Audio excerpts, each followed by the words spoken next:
아, 네, 안녕하세요. 우리 네, 아파트를 1,000채 넘게 한번 이제 매수도 해보고 매도도 해보신 형님께 오늘 질문 드리기 있어서 이렇게 자리를 마련했는데요. 이제 오늘 이 자리에 와주셔서 감사합니다. 네, 네, 감사합니다. 네. 요즘에 신혼 부부들이 사실 요새 집을 구해야 되는데 음, 많은 고민들이 있습니다. 음, 특히나 저도 결혼한 지가 이제 2년 차인데 이제 제 집이 좀 필요할 때가 됐는데 우리 음. 아파천 형님께 좀 질문 드리러 네, 왔거든요. 물어보세요. 예, 예, 요즘 집값이 다시 움직인다는 이야기가 나오더라고요. 예, 근데 대부분 어떻게 해야 되는지 모르는 경우가 많고 실제로 저희 신혼부부들도 음. 부동산 매매를 단 한 번도 해보지 않았기 아, 때문에 그렇죠. 예, 아파천 형님 좀 알려주세요. 예. 야, 한 번도 안 해보신 분들은 부동산에서 어떻게 도장을 찍어야 되는지, 물건을 어떻게 골라야 되는지, 심지어는 부동산에 가서 무엇을 물어봐야 되는지 아무것도 모르기 때문에 기준을 잡기가 너무 힘들죠. 그렇죠, 실제로? 네, 너무 예. 힘들어요. 그래서 이제 뭐 사실은 뭐 처음에는 뭘 해라, 그 다음에는 이런 방법으로 해라, 뭐 1, 2, 3번 순서도 있을 수가 있겠지만 가장 핵심부터 말씀을 드리자면 집을 사야 될 때가 있고 집을 사지 말아야 될 때가 아, 있어요. 왜냐하면 그렇군요. 내 재산이 많이 걸려 있고 특히 우리나라는 부동산의 재산의 한 뭐 자산의 80%, 70% 이상 음. 80%가 이렇게 들어가 있는 경우가 많기 때문에 굉장히 중요한 어떤 사항이라서 그 시기를 잘못 선택하면 당장 그 상당한 손실이 발생을 하니까 타격이 너무 심하죠. 예.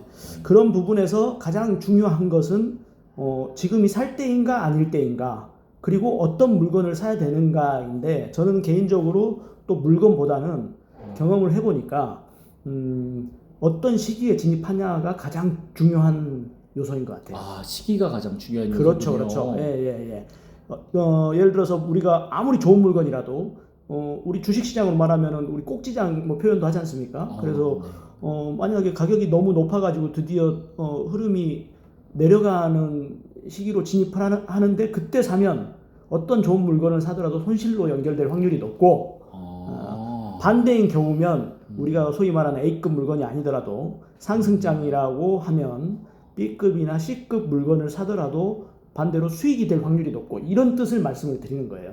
그래서 아, 가장 중요한 거는 뭐 시기가 아닐까. 그런데 지금의 시점이 괜찮습니다. 아. 그러면 신혼부부로서 시점도 궁금하지만 제가 오늘 사실 우리 대표님께 여쭤볼 세 가지 질문을 조금 가지고 그래요? 왔고, 아, 세 가지나? 예. 네. 조금 이 부분들은 저희 신혼부부들이 조금 궁금해할 부분들, 또 제가 네. 주변에 있는 친구들한테 요약을 해서 여쭤봤는데, 그럼 요거 하나 물어보고, 그러면 어떤 시점이 좋은지에 대해서도 제가 한번 예. 답변을 해주시면 감사드리겠습니다. 첫 번째 질문인데요. 지금 집을 사야 하는 가장 큰 이유는 음, 뭐라고 보시나요? 집을 사야 되는 가장 큰 이유는 집값이 올라가니까 당연히 집값이 올라고. 네, 그래서 그렇죠. 이렇게 뭐 무슨 뜬구름 잡는 소리인가 갑자기 네. 말도 안 되는 뭐 우스갯소리 네. 같기도 하지만 이제 네. 집값이 집값이 올라간다고 가장 쉽게 그렇게 표현할 수 있는 이유는 공급에 대한 문제 때문에 그렇습니다. 아, 예, 예, 그렇군요. 그러니까 이 아파트라는 시장도 결국에는 수요와 공급에 의해서 어떤 상황이 결정이 되거든요. 가격의 흐름도 결정이 되고 음, 하는데 지금 대체로 서울 수도권은 더 심각하고요. 그 다음에 지방도 광역시급 위주로 큰 도시들에서 계속 갈수록 공급 물량이 이제 적어지는 어떤 그런 시점으로 접어들고 있고요. 그 다음에 지금 조금만 이렇게 알아보시면 서울이나 수도권 같은 경우는 지금 벌써 몇 달 전부터 전세, 월세 이런 물건들이 거의 바닥입니다. 예. 아, 그만큼 그렇군요. 앞에 몇 년 전에 부동산 경기가 좋지 않은 영향도 있었고, 그 다음에 택지를 개발할 수 있는 서울 수도권 그런 땅도 많이 없고 하다 보니까 여러 가지 요인이 겹쳐서 공급을 제때 이렇게 하지를 못했어요. 아파트는 뭐 아시다시피 이렇게 뭐 공장에서 우리 과자를 만들거나 빵을 찍어내는 것처럼 오늘 찍어서 바로 내일 나올 수 있는 그런 상품이 아니다 보니까 삽을 바로 뜨더라도 분양을 바로 시작하더라도 최소 뭐 2년 6개월, 3년, 4년이 걸려서 아파트가 완공이 되어서 그때 입주 물량이 나오는 그런 상품인데 앞에서 공급을 못하는 요인들이 자꾸 있다 보니 지금 현재부터는 이제 특히 작년부터는 서울 수도권을 중심으로 그 다음에 기타 광역시급들 중에서도 이제 공급 부족이 나타나는 지역들이 계속 나타나고 있죠. 아, 그렇군요. 예, 그래서 가장 큰 이유는 물건이 없어요 지금. 예. 수요는 많은데 예. 공급이 굉장히 부족한 상황이군요. 수요는 많다라고 표현하는 것보다 적정한 수요가 있을진데 그 수요를 못 따라가는 공급량인 것이죠. 예. 그러니까 수요가 많아진 건 아니에요. 공급이 부족하기 때문에 나타나는 현상입니다. 예.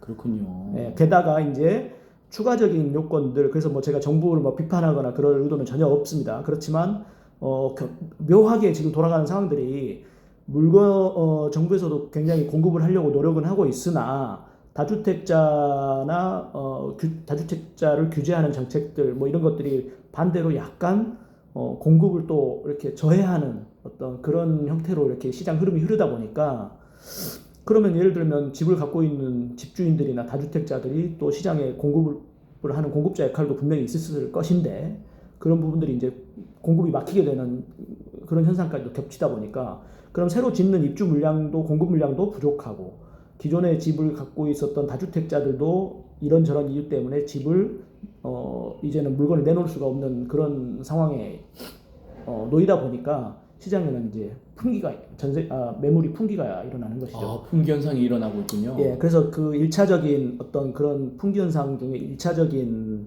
어떤 반응이 전월세 값이 이제 폭등하기 시작하는 그런 현상부터 나타나기 시작할 겁니다. 그리고 곧이어서 전세 난민들이 이제 나타나기 시작하죠. 전세 난민은 무슨 말이냐?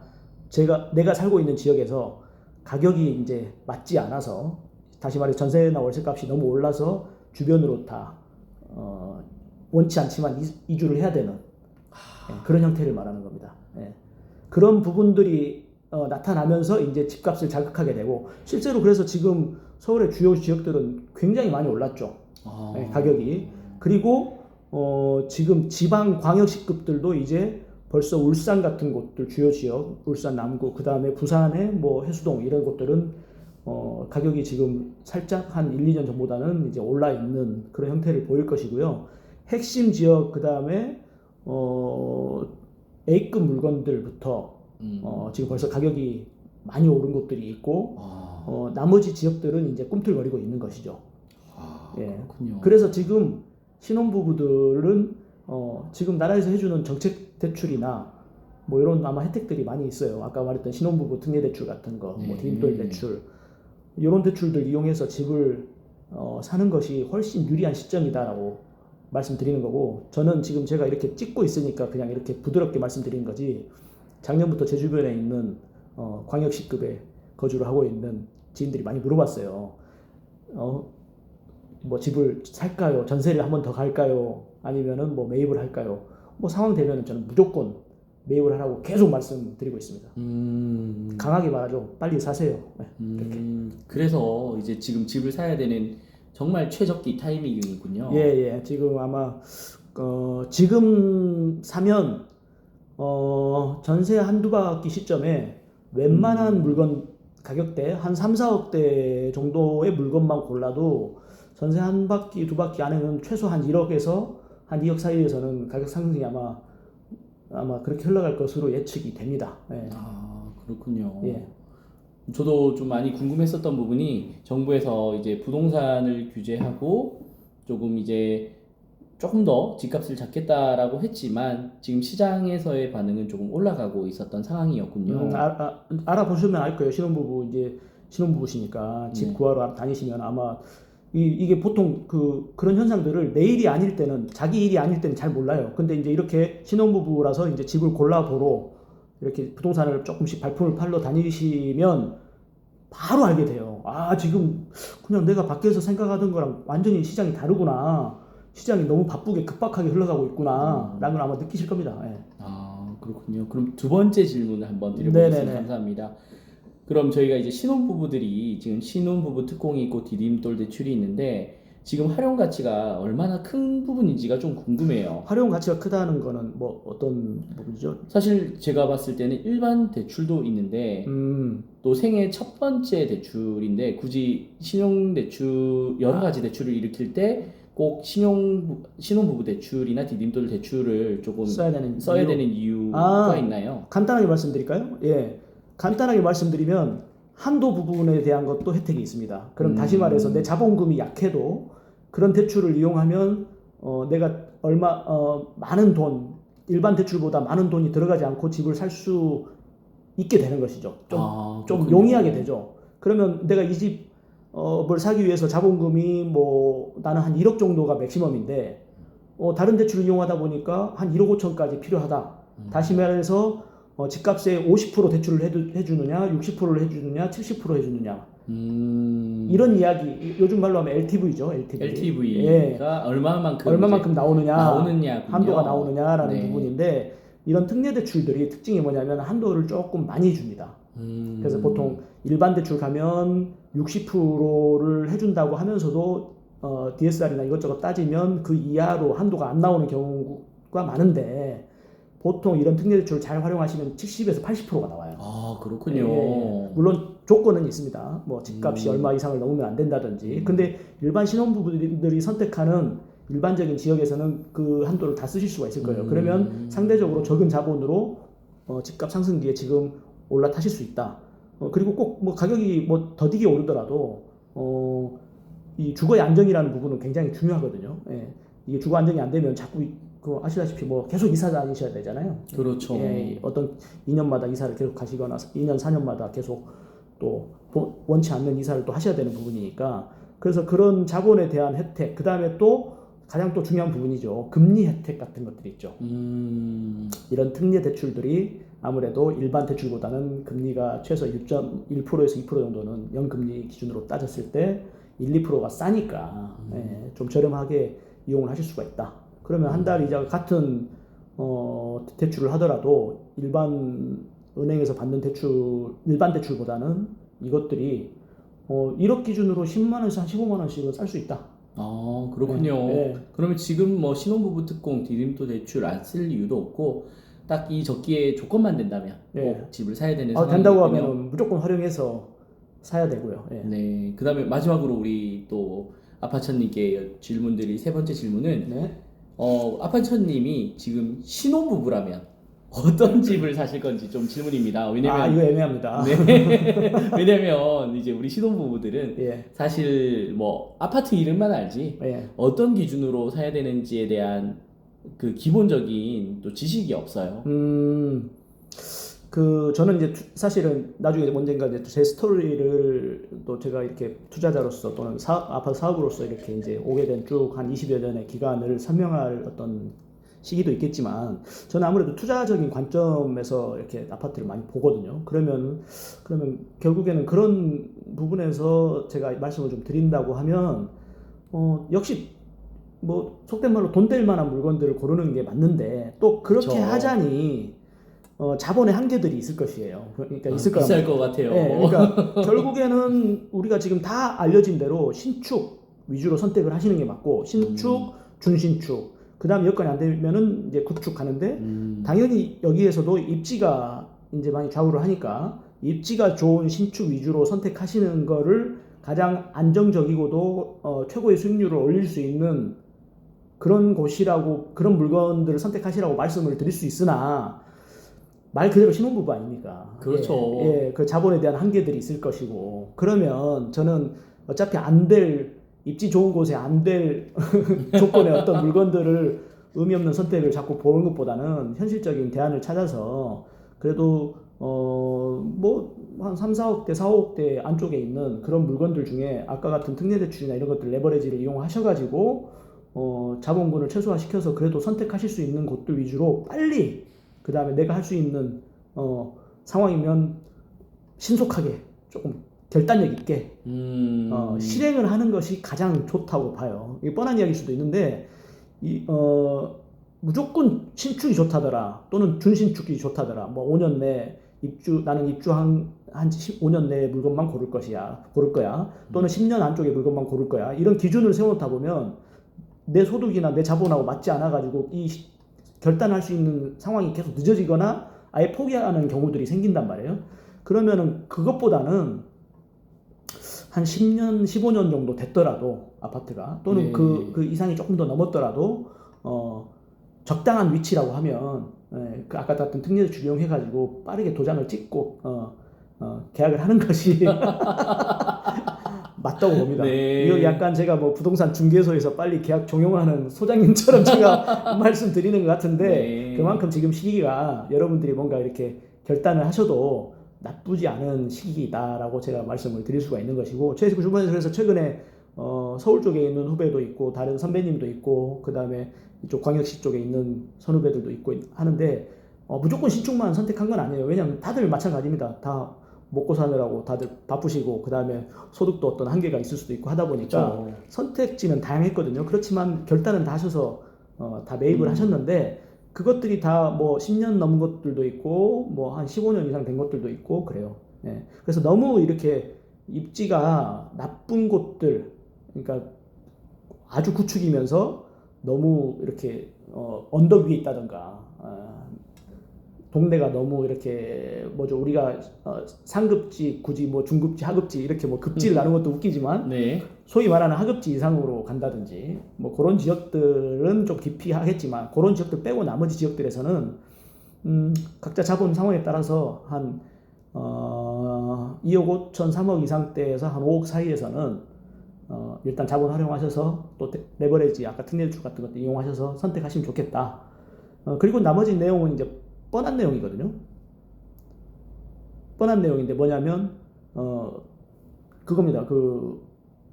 저 학교가 있고 첫 번째는 예. 학교가 있어야 되고. 학군 초등학교 네, 같은 첫 번째는 것들, 학군. 예. 초등학교 초중고 끼고 있고 이러면 너무 좋고요. 특히 초등학교는 아주 중요한 문제고 그다음에 네. 그다음에 주변에 이제 그 인프라 우리가 알고 있는 대형 병원 같은 것들 병원. 그다음에 역세권인 것들 네. 그다음에 요즘에 이제 마트들 뭐 쿠팡 같은 거 이용해서 많이 좀 희석되긴 했는데 그런 좋은 인프라들 갖추고 있는 교통이 좋고 그다음에 주변 편의시설 갖추고 있는 인프라를 갖추고 있고 그다음에 나머지 것들은 이제 뭐 500세대 이상이냐 1000세대 이상이냐 대단지가 되고 최소 뭐 500세대 이상이면 좋겠어요. 정말 안 되면 최소 300세대 이상이라도 선택하시는 게 낫지. 네. 예를 들면 반대로 기피하는 곳들은 어떤 곳이냐면 그 길가에 있는 우리 대로변에 있는 한 동짜리 두 동짜리 그런 물건들 있죠. 그런 것들은 좀 피하셔야 됩니다. 예. 그런 것들은 안 되고요. 그런 것들은 또 주상복합이나 주거용 오피스텔들이 많아요. 그래서 그런 것들은 피하시는 게 좋고 그리고 300세대 최소 300세대 이상 웬만하면 500세대 이상의 대단지들 네. 위주로 선택하시는 게 좋고 평지인 곳들 그 다음에 브랜드 있는 아파트들 위주로 가시는 것도 괜찮고 예, 그런 정도에 선택하시면 괜찮죠. 그럼 정리해 보면 예. 첫 번째로는 500세대 이상 아파트를 추천해 주셨고요. 웬만하면 300에서 500 예. 거래량 때문에 그렇게 추천해 주셨던 것 같고 두 번째는 역세권. 예. 이제 인프라가 가장 중요하죠. 학군 1번. 예. 그러면 다시 정리를 한번 해보겠습니다. 첫 번째는 학군을 봐야 됩니다. 예. 부산으로 치면은 우리가 가장 유명한 해수동이라고 누구나 알 수 있죠. 그래서 이제 그런 곳들이 인기가 많죠. 네, 그러면 학군. 두 번째는 500세대 일단 이상은 되는 곳을 꼭 찾았으면 좋겠고 신혼부부가. 세 번째로는 이제 오피스텔 X. 예. 주상복합 예. X 아파트 위주로 예. 꼭 신혼부부들이 알아보면 좋다라고 말씀하셨고 그 다음에 마트나 좀 인프라 쪽으로 이제 대형 백화점, 병원이나 이런 있는 역세권도 상당히 중요한 부분이고요. 그렇죠. 이제 그게 살아가는 데 있어서 가장 중요한 인프라적인 부분들도 이제 아파트에 가점을 주네요. 예. 그래서 제가 다시 한번 정리해드리면 학군 고르시고 그 다음에 주변 그 역세권이나 교통 편리한 그런 곳들 고르시고 그 다음이 이제 주변 인프라 뭐 병원이나 뭐 학원이나 대형마트나 뭐 이런 것들 잘 갖춰진 것들 살기 좋은 곳들이죠. 다시 말해서 모든 것들이 편의시설 다 갖춰져 있는 곳들. 그 다음에 이제 그리고 아파트 구조적으로 뭐 500세대 이상 뭐 되는 대단지들 위주로 선택하시는 게 좋고 최소 안 되면 300세대 이상이라도 선택하시는 게 좋고 이제 그런 것들 위주로 그리고 브랜드 있는 곳들 평지 위주로 고르시면 되겠다. 반대로 피하셔야 될 것들을 말씀드리면 아까 중간에 말씀하셨던 것 중에 이제 주거용 오피스텔, 주상복합 아파트 네. 이런 것들, 그다음에 한 동, 두 동짜리 아파트 이런 것들은 피하시는 게 좋다 이 말입니다. 벌써 저희가 가볍게 질문을 했는데 20분이라는 시간이 벌써 20분이에요? 지났네요. 뭐 이거 뼈가 되는 좋은 이야기를 네. 해드려야 되는데 이게 뭐 됐는지 모르겠습니다. 아, 네. 오늘 뼈가 되는 이야기 이야기해 주셔서 정말 감사드리고요. 우리가 많은 질문들이 있을 텐데 영상 보시고 또 네. 궁금하신 점 우리 댓글로 달아주시면 또 우리 여기 있는 아파천 형님께서 또 시원하게 또 대답해 주실 거고, 내가 조금 더 공부가 필요하다라고 하면 저희 아래 밴드도 있죠. 네. 네, 밴드에 오시면 저희가 이제 앞으로 임장도 한번 가볼 거고요. 네. 이 부동산 관련돼서 재밌는 우리 신혼부부 또 이 계약하는 과정들 또 같이 또 옆에서 임장 봐주는 과정들 재밌는 것들 함께 하실 수 있으니까 앞으로도 함께 해주시면 감사드리겠습니다. 네. 네, 우리는 다음에 감사합니다. 뵙겠습니다. 네.